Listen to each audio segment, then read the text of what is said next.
repot. Nggak apa-apa sih. Ada yang bisa dibantu? Ini Bu, saya mau menyampaikan sesuatu sama Ibu. Oh iya, silakan duduk. Monggo. Saya sisihkan dulu. Gimana? Terima kasih Bu, mohon maaf mengganggu waktunya Ibu. Bu, di sini saya mendapat tugas dari program pendidikan guru penggerak terkait modul 3 demonstrasi pengetahuan modul 3.1, yaitu terkait pengambilan keputusan berbasis nilai yang dibagikan sebagai pemimpin. Jadi sebagai pemimpin Ibu itu mengambil keputusannya di sekolah itu bagaimana? Kata Bu. Oke, terima kasih. Saya perkenalkan dulu, nama saya Rafael Nursiana Praseningsih SPD MPD dari Kepala Sekolah SDN Merjoyo Kecamatan Purwasri. Saya sangat mendukung kegiatan guru penggerak dari guru saya, Bu Ayi, sebagai calon guru penggerak angkatan ke-7. Mudah-mudahan apa yang nanti kita lakukan akan ada hikmah dan manfaatnya ke depan, sehingga Bu Ayi akan lebih berbagi.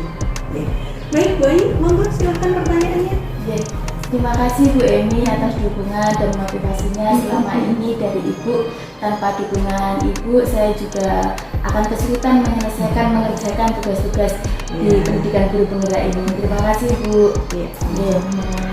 Bu, bagaimana itu Ibu mengidentifikasi suatu masalah yang ada di sekolah yang merupakan dilema etika atau bijukan moral Ibu? Permasalahan itu ada dua masalah nih ya. Apakah itu bujukan moral, apakah itu dilema etika?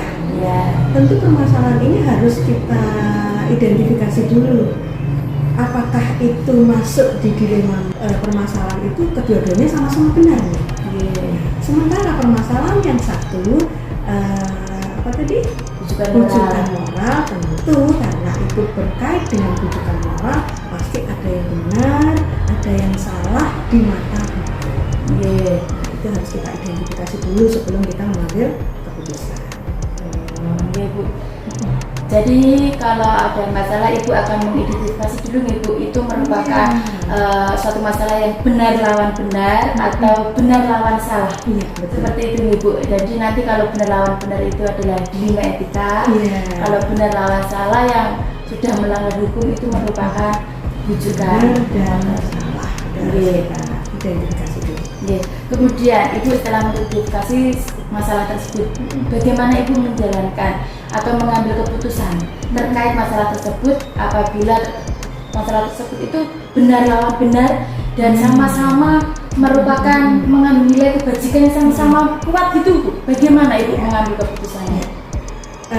Kalau itu benar dengan benar, berarti kita harus luas cara berpikir kita.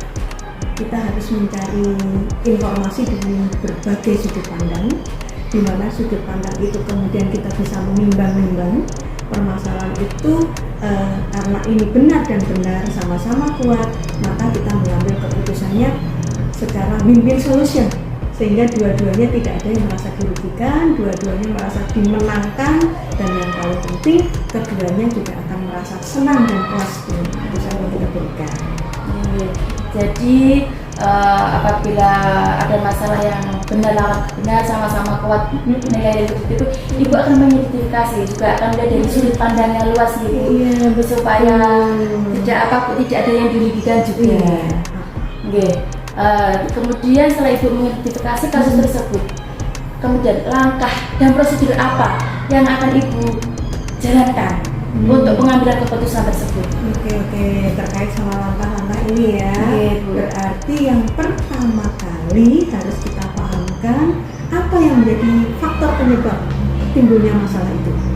Nah, setelah kita menentukan faktor penyebabnya, siapa saja yang terlibat dari permasalahan itu.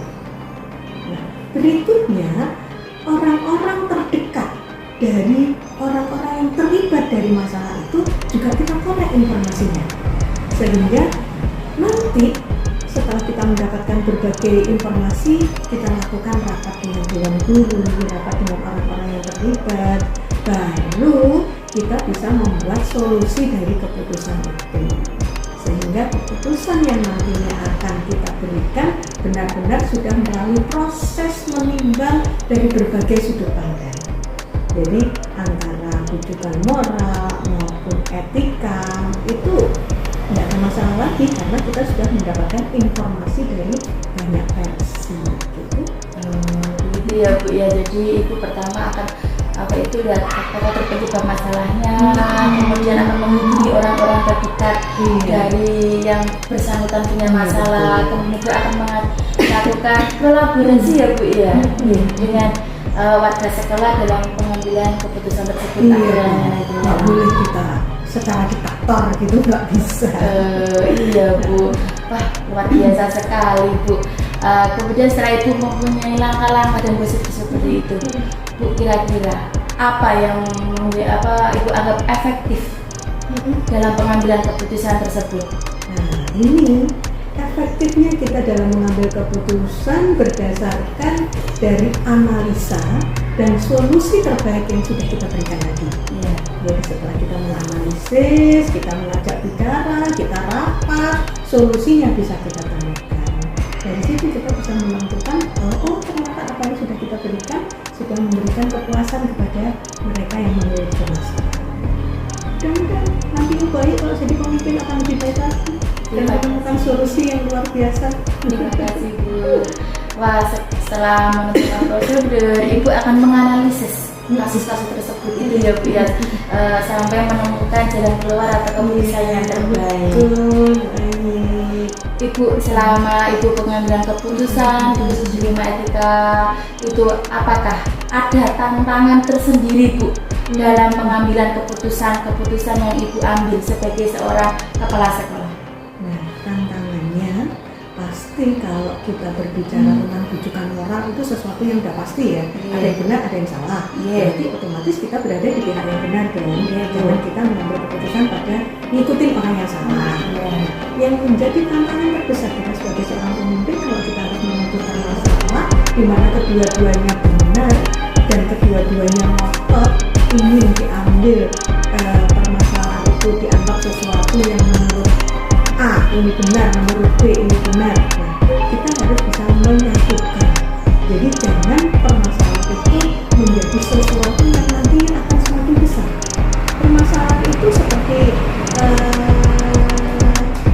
dalam sekam ya. Meskipun itu sama-sama benar, kalau kita mengambil keputusannya salah satu pihak merasa kecewa, itu nanti nggak akan memberikan kepuasan. Jadi ya tetap seperti prosedur yang tadi, kita membuat mereka sama-sama puas dengan apa yang kita berikan, atau kalau perlu kita ajak mereka bicara. Kita bicara secara individual. Gimana Dek dengan yang kemarin Ibu kasih solusinya? Adik kelas ya? Kalau misalnya dia merasa, Bu, saya merasa harusnya itu Bu begini. Kita terima masukan. Jadi masukan dari berbagai versi ini kita lakukan. Tetap jangan sampai ada yang mereka itu merasa nggak nyaman dengan apa yang sudah kita putuskan.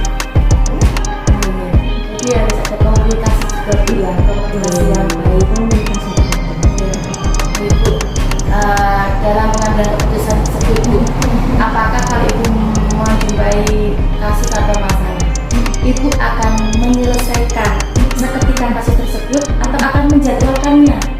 Dijadwalkan nanti di kemudian harinya seperti itu atau bagaimana? Kemudian prosedur apa yang akan dilakukan? Jadi masalah itu macam-macam ya Dek ya. Ada yang masalah ringan, ada yang masalah berat. Kalau masalah itu ringan dan kita menganggap itu sesuatu yang urgent harus segera kita selesaikan, ya namanya ringan ya kita ajak bicara aja, kita ambil keputusan saat itu juga selesai. Namun kalau masalah itu butuh waktu dan kita anggap sesuatu yang kita butuh informasi banyak nih, kita cari informasinya dari berbagai versi. Lalu maaf ya, kali ini itu nggak bisa menentukan. Saya kasih waktu lagi buat saya untuk mengambil keputusan karena itu anggap ini sesuatu yang nggak bisa main-main untuk diambil keputusannya. Jadi kita tunda dulu untuk memutuskan permasalahan itu. Jadi nggak ada istilahnya, oh 1 bulan, 1 minggu, 3 hari, nggak seperti itu. Kalau kita merasa bahwa informasi yang kita dapatkan itu sudah bisa memberikan kepuasan untuk kita memberikan keputusan, ya monggo langsung kita selesaikan. Ya. Intinya kita harus mengidentifikasi berat atau ringannya permasalahan itu. Berarti kalau ringan akan Ibu atasi seketika itu. Tetapi kalau kasus itu dikatakan berat, Ibu akan mencari informasi, identifikasi, analisis dulu kasusnya. Begitu ya Ibu?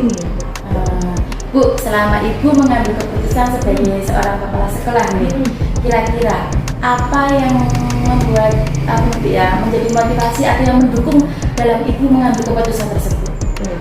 Susah pertanyaannya. Iya.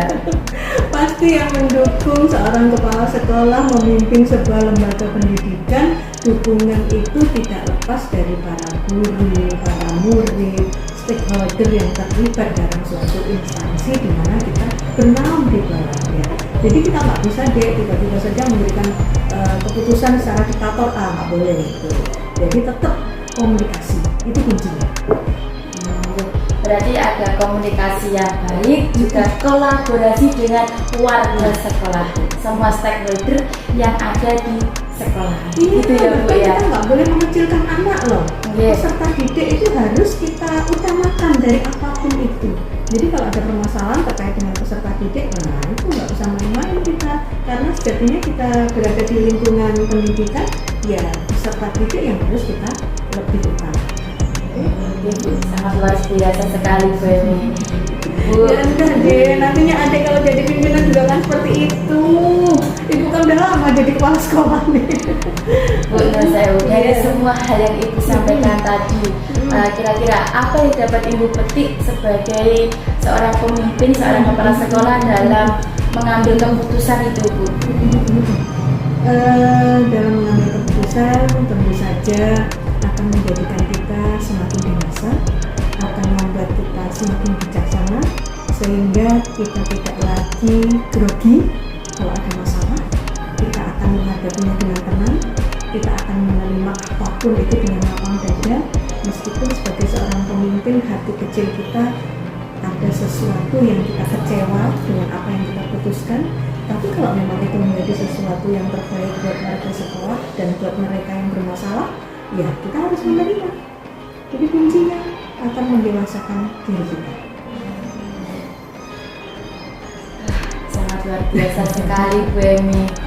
Terima kasih Bu Emi. Iya, sama-sama Bu. Jadi dari wawancara ini saya dapat menggarisbawahi ya sebagai seorang pemimpin itu dalam mengambil keputusan pada kasus-kasus dilema etika itu yang pertama akan mengidentifikasi dulu kasusnya seperti apa, kemudian menganalisis kasusnya, akan dianalisis kasusnya, kemudian juga menentukan langkah prosedur yang tepat untuk menyelesaikan kasus-kasus tersebut, dan tentunya yang paling utama adalah kolaborasi ya Bu, kerjasama dengan stakeholder yang ada di sekolah. Itu yang paling terpenting ya Bu. Jangan lari dari masalah. Ya.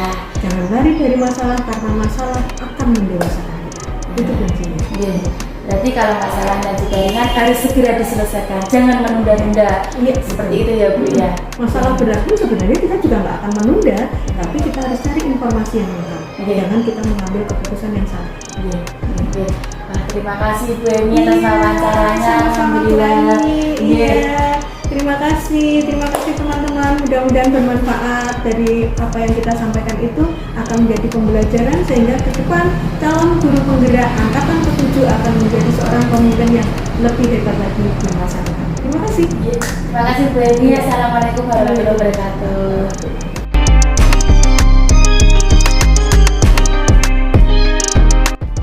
Assalamualaikum Bu Tati. Waalaikumsalam Bu Ani. Pripun kabarnya? Alhamdulillah sehat. Ibu bagaimana kabarnya Bu? Alhamdulillah saya baik juga. Bu Tati, nuwun sewu, di sini saya akan melaksanakan tugas yaitu wawancara kepada kepala sekolah tentang terkait modul 3.1 yaitu bagaimana pengambilan keputusan berbasis nilai kebajikan sebagai seorang pemimpin. Jadi bagaimana nanti Bu Tati itu mengambil keputusan sebagai seorang pemimpin. Oke, baik. Ya, monggo Bu Tati untuk memperkenalkan diri. Ya, kita sudah kenal sebenarnya ya. Oke. Baiklah, saya perkenalkan dulu, nama saya Hartati Nurhadi Putri. Saya Kepala Sekolah SDN Pesing dari Kecamatan Purwasri, Kabupaten Kediri. Alhamdulillah bisa membersamai Mbak Ayi. Bu Ayi ini CGP angkatan 7 Bu ya? Iya. Sudah modul 3, Alhamdulillah. Semoga lancar selalu Bu. Oke, baiklah. Bagaimana Bu? Jenengan ngersakne apa hari ini? Ini Bu ada wawancara ini terkait bagaimana tadi pengambilan keputusan seorang pemimpin Bu, saya selama ini kan di sekolah pasti ada masalah nih Bu ya. Nah, bagaimana Ibu itu dapat mengidentifikasi suatu masalah yang ada di sekolah itu merupakan dilema etika atau bujukan moral? Ya betul sekali. Sekolah itu ibarat rumah tangga di rumah kita. Di sekolah pun juga sama, kita punya berbagai permasalahan. Nah, kalau saya pertama kali kalau ada permasalahan itu biasanya saya identifikasi dulu apakah kasus itu termasuk melanggar hukum atau tidak. Kalau kasus itu ternyata benar lawan salah, maka kasus tersebut termasuk bagian dari rujukan moral. Tapi kalau ternyata permasalahan tersebut benar lawan benar, nah itu termasuk bagian dari dilema etika, begitu Bu Ayu. Jadi kita analisis dulu apakah ini termasuk ke dalam masalah yang bagaimana, benar lawan benar atau benar lawan salah, itu Bu Ayu. Jadi Ibu akan melihat dulu, mengidentifikasi dulu bahwa kasus tersebut itu benar lawan benar, disebut dilema etika atau benar salah lawan salah, bukan moral yang melanggar hukum gitu ya. Betul. Ibu, kalau seandainya di sekolah itu terdapat sebuah kasus yang itu merupakan kasus yang benar lawan benar dan sama-sama mengandung nilai kebajikan yang sama-sama kuat, bagaimana Ibu mengambil keputusan? Nah ini juga yang agak sulit Bu ya. Kita harus benar-benar memikirkan bagaimana mencari solusinya. Kalau saya biasanya kalau ada permasalahan seperti ini pasti diidentifikasi dulu. Kita cari ujung permasalahannya seperti apa. Nah kalau sudah menemukan keputusan yang ternyata benar sama-sama benarnya, kalau saya mana yang paling kira-kira kalau sudah benar lawan benar dan sudah kita menemukan solusinya, kalau permasalahannya itu sama-sama, nah saya biasanya mendahulukan skala prioritas. Mana yang lebih urgen didahulukan, itu yang saya ambil dulu. Saya ambil keputusan untuk yang lebih urgen, yang lebih prioritas. Tapi tentunya kita sudah mengalami tahapan-tahapan memprioritaskan, mengidentifikasi mana permasalahan yang harus segera diselesaikan. Jadi Ibu akan memprioritaskan dulu suatu masalah mana yang harus segera ditangani dulu. Ya, tentunya sudah kita identifikasi solusinya bagaimana. Ya akan diidentifikasi. Karena masalah itu biasanya itu baru-baru. Nah kalau bareng-bareng kita sudah menemukan, oh ini solusinya ini solusinya ini. Terus kira-kira mana yang akan kita dahulukan, kira-kira mana yang akan kita angkat, kita ambil keputusan, makanya kita mengedepankan skala prioritas mana yang lebih urgen. Itu Bu Ayu. Akan mengidentifikasi, menentukan solusi dan menentukan masalah itu seurgen apa gitu ya. Kita menentukan skala prioritas. Sangat bijaksana sekali Bu.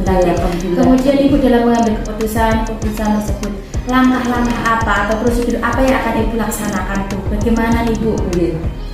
Nah biasanya kalau tentunya setiap ada masalah, yang pertama itu kita terima dulu gitu permasalahannya apa, kita identifikasi dulu, kita tentukan dulu faktor-faktor penyebab permasalahannya itu apa. Tapi tentunya tadi kita sudah menentukan masuk dilema etika atau bujukan moral gitu. Kita identifikasi merupakan faktor penyebabnya apa. Kemudian kita tentukan siapa saja yang terlibat terkait dengan permasalahan yang ada itu. Setelah itu saya tentunya melibatkan, kalau ini permasalahan di lembaga, kita libatkan rekan-rekan yang ada di lembaga. Kita diskusi, kita musyawarahkan kira-kira solusinya bagaimana. Kita berdiskusi bersama warga sekolah. Nah, kalau misalkan itu sekiranya intern sekolah saja yang terlibat rekan-rekan guru. Kemudian kalau yang mau sampai melibatkan wali murid, paguyuban, nah kita pun mengundang mereka juga untuk berkolaborasi. setelah itu tentunya kalau kita sudah berdiskusi akan menemukan solusi. Nah, solusi terbaik yang kita ambil ya berdasarkan dari diskusi itu tadi, kolaborasi dengan rekan-rekan yang terlibat yang terkait. Setelah itu kita timbang lagi, apakah benar-benar bisa dilaksanakan, apakah ini nanti bisa diterima masyarakat, lebih kebermanfaatannya bagaimana, seperti itu. Biasanya kalau sudah diambil keputusan, kita laksanakan yang sekiranya bisa bisa diambil kebijakan untuk masyarakat, untuk semuanya bisa melaksanakan, itu tetap kita pantau, kita refleksi lagi apakah keputusan yang kita ambil kemarin itu bisa terlaksana sesuai harapan. Kalau kurang sesuai harapan, mungkin kita bisa evaluasi lagi, kita buat opsi lagi yang lain.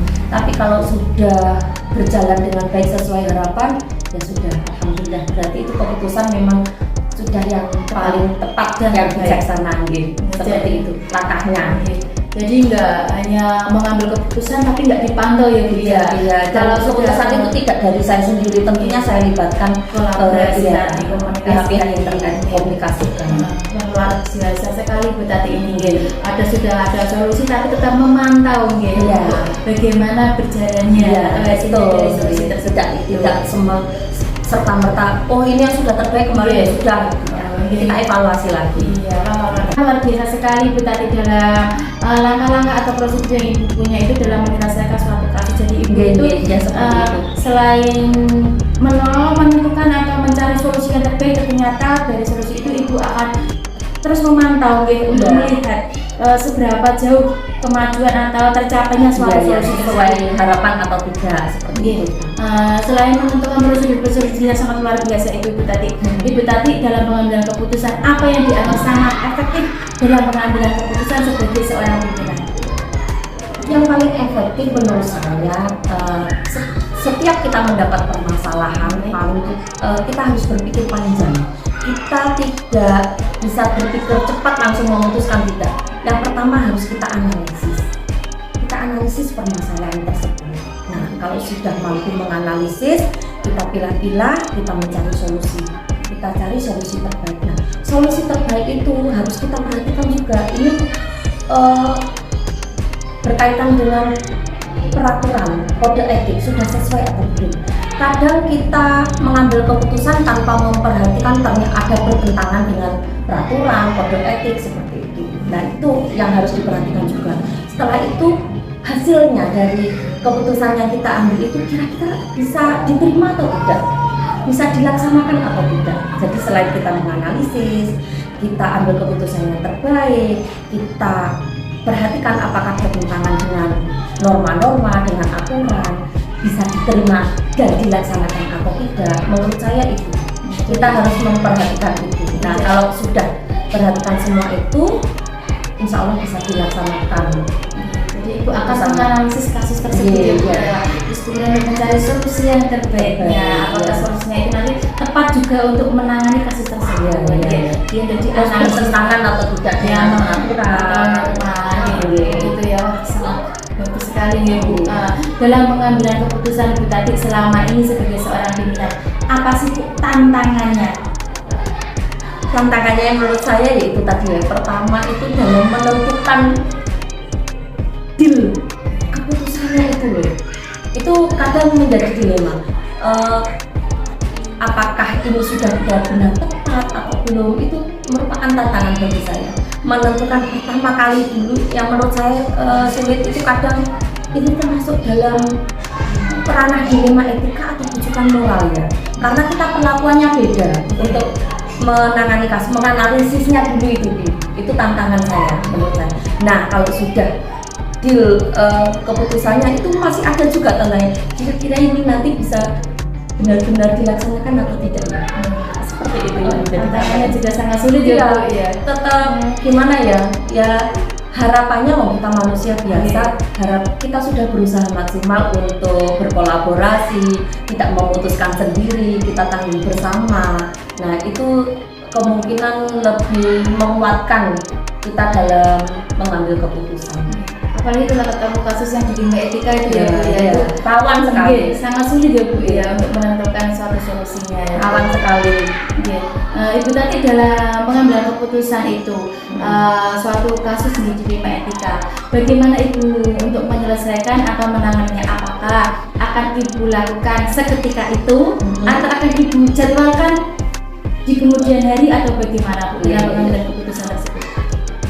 Oke, karena permasalahan itu setiap hari hampir ada. Hampir setiap saat itu ada saja permasalahannya. Kalau ada permasalahan biasanya Bu, saya akan memperhatikan dulu ini jenis permasalahan yang tingkat tinggi, sulit atau mudah, ringan atau berat. Nah, misalkan sekitar permasalahan anak-anak seperti biasa, itu biasanya kalau ada saya, ya bisa kita selesaikan dalam saat itu juga. Tapi kalau misalkan permasalahan tersebut kita timbang, kok ternyata ini ranahnya berat, ternyata ini ranahnya besar, melibatkan berbagai pihak, perlu diskusi dengan pihak-pihak terkait, mungkin bahkan melibatkan paguyuban, komite, dan berbagai pihak stakeholder yang lain, itu biasanya akan saya pending dulu, tidak serta-merta saya putuskan.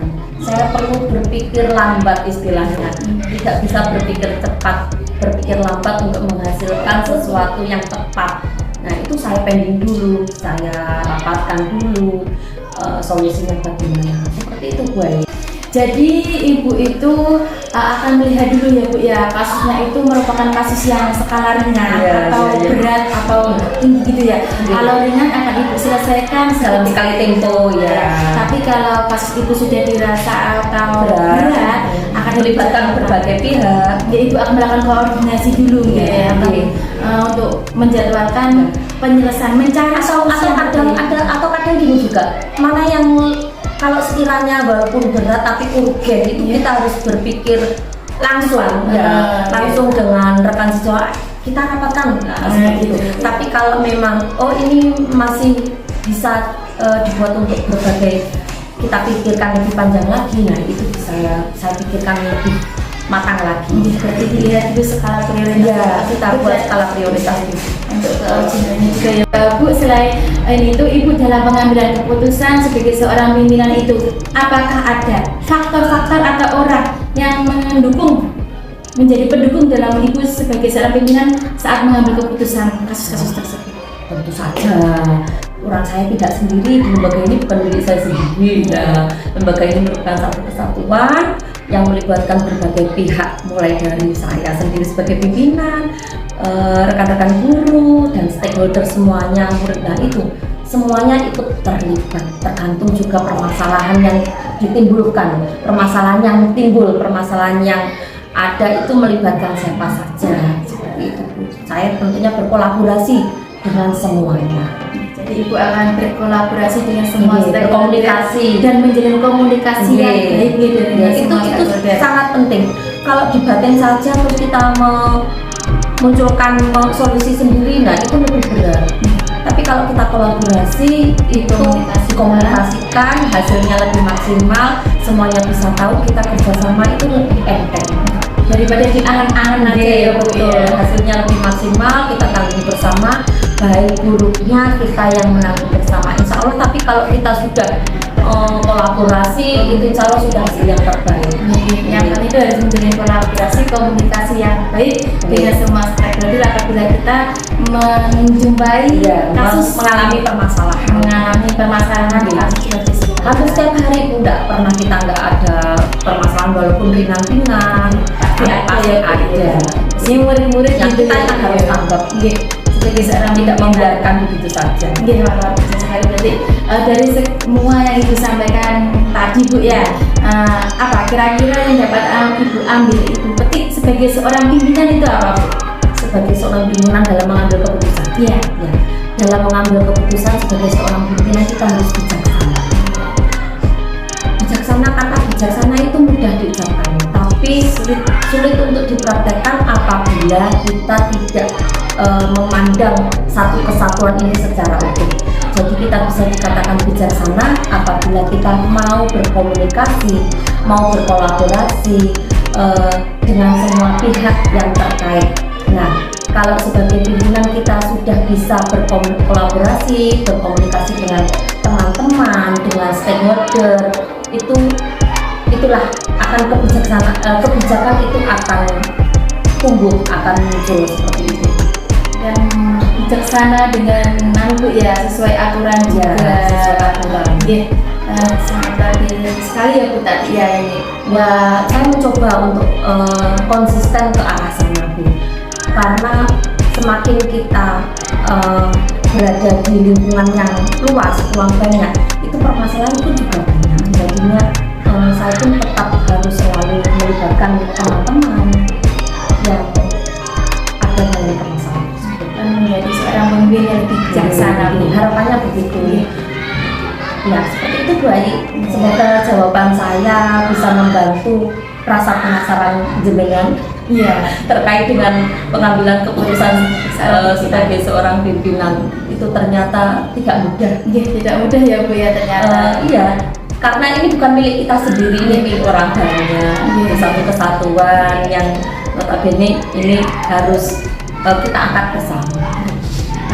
Sangat luar biasa sekali Bu Tati. Terima kasih sharingnya hari ini Bu Tati. Sama-sama. Ini berarti saya dapat garis bawah ya Bu ya, bagi seorang pimpinan itu dalam mengambil keputusan itu yang pertama akan mengidentifikasi dahulu kasusnya, kemudian dianalisis kasusnya itu seperti apa, kemudian menentukan langkah-langkah dan prosedurnya, dan yang tak kalah penting adalah sebagai seorang pimpinan itu dalam mengambil keputusan harus bisa menggandeng semua stakeholder, berkolaborasi, menjalin komunikasi yang baik dengan seperti itu, insya supaya Allah tidak terjadi miskomunikasi.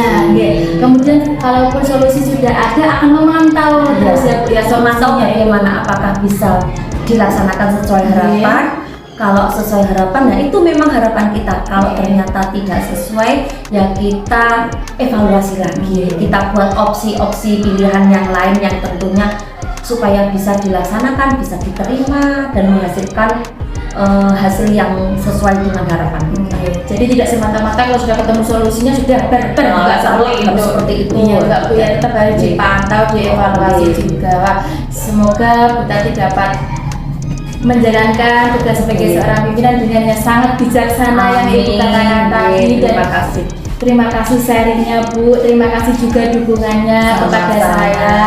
Saya minta doanya, mudah-mudahan saya dapat menjalankan, menyelesaikan tugas pada pendidikan guru penggerak ini. Amin, semoga sukses dan barokah Bu Ayi. Ini perjalanan panjang, semoga lulus sampai tujuan. Amin ya Allah, amin. Makasih Bu Tati. Assalamualaikum. Waalaikumsalam warahmatullahi wabarakatuh.